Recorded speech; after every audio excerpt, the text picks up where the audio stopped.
Well, hey, there you are. Sonia here.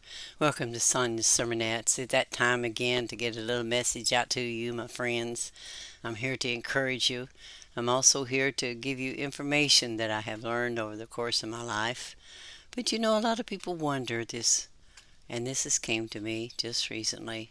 Why am I here? What am I supposed to be doing here? Why was I brought here? A lot of people have said. I think I remember in my teen years, I asked my mom and dad, why did you bring me here? Well, they didn't go out of their way to try to answer me because there really wasn't any answer for me.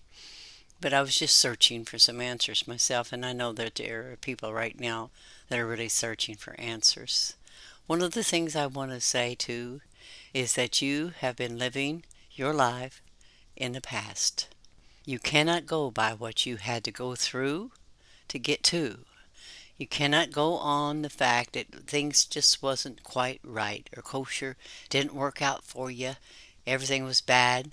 Here's the thing, you're still alive, and you, my friends, still have the opportunity to make a choice for yourself, to make it better. What you didn't like back then, just focus on what you're going to do good now, because that was then and this is now.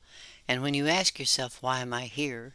Just simply stop and say, why am I even asking that?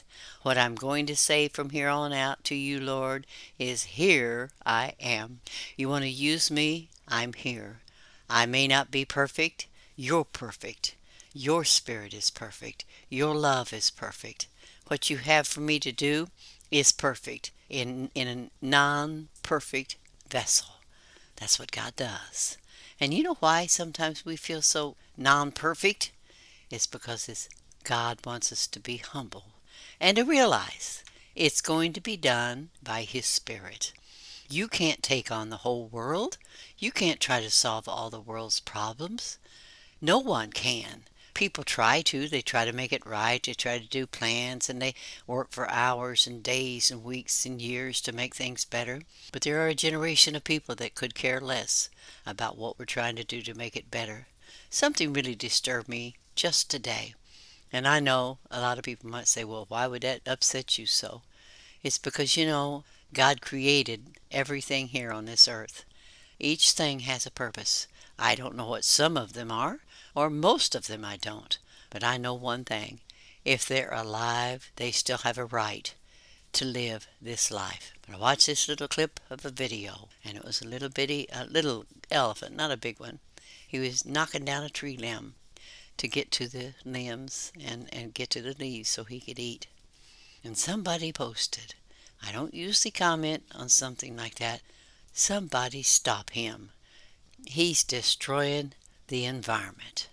And I thought, that poor elephant has been here longer than you ever have or ever will be. And he is God's creation as well.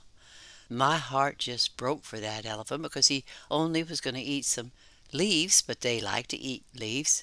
And it is their area. Where they live, that's theirs. And why would anybody even think that dear little animal didn't deserve to eat? And I feel the same way about children and animals and older people. They each have a purpose and a plan and a reason to be here. And why would an individual be so set up in their self and their ways, thinking they're making a really intelligent statement or comment? Somebody stop him.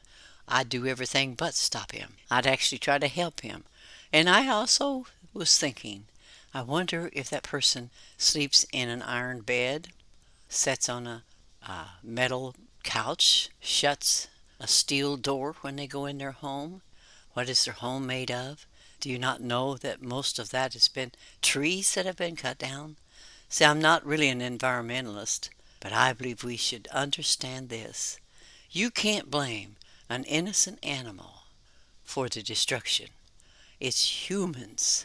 It's the pollution. And that's what happens to the children of God. Somebody makes a comment, a statement, and they say, well, why am I here? Because we don't seem to have any value. You are here. And God has a plan, and a perfect plan for each individual. You just got to be still and wait. and learn. What do you feel most compassionate about? Do you feel you need to protect people? Do you feel you need to share your knowledge that you have acquired? Do you have a compassion about something? Are you crafty? Do you write? Do you sing? I've said this often. Then do it. Well, and if you think everybody's going to say, oh, that's a great job, look, it's your gift to do it. God's given you the gift of life.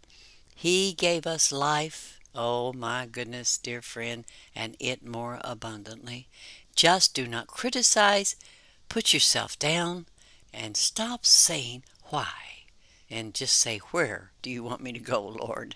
I'm ready. I'm ready, Freddy, like SpongeBob. I'm getting ready to go and do what God wants me to do. God wants us to encourage one another and stop laying blame on everything that has nothing to do with what's really going on.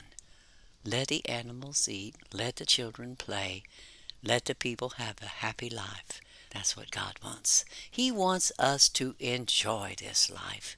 Stop focusing on the bad and start thinking on the good. Can't find anything good? Get to looking for it. Find something. Watch people. See what they do. Like these little kindness clips that you see every now and then. That's inspiring to watch. Because there are good people out there. Not everybody's bad. Not everybody's wrong and evil and whatever people like to say, demon possessed or whatever. Actually, people are just hurting and they just need to know they have value. Well, I'm here to tell you, you've got value in God's eyes. God values you. You're important. What you got to do is valuable.